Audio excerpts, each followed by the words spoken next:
Un ulteriore contributo in arrivo al comune di Agrigento per la mensa scolastica per l'anno in corso. A comunicarlo sono gli assessori Vullo e Proto.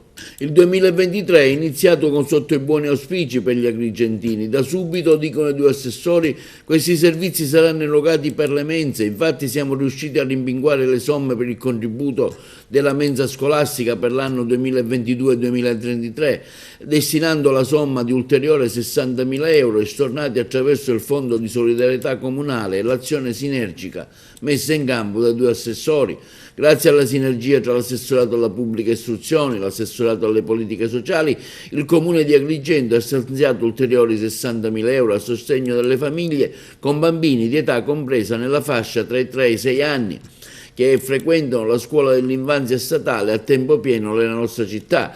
A dicembre 2022 il Comune era riuscito a garantire la copertura totale del passo individuale per le sole famiglie che rientravano nella prima e seconda fascia ISEE. Adesso l'ulteriore somma consentirà la copertura totale delle spese sostenute dalle famiglie che rientrano nella terza fascia di reddito ISEE, che va da 4.000 a 7.000 euro, e la copertura parziale in percentuale del 50% per le altre classi di reddito fino a 12.000 euro, che comprende la quinta fascia di reddito ISEE, un obiettivo promesso alle famiglie e raggiunto grazie all'intenso lavoro svolto da due assessorati e rispettivi settori di competenza, che sottolinea ancora una volta l'attenzione dell'amministrazione Miccichè ai bisogni della città e dei cittadini.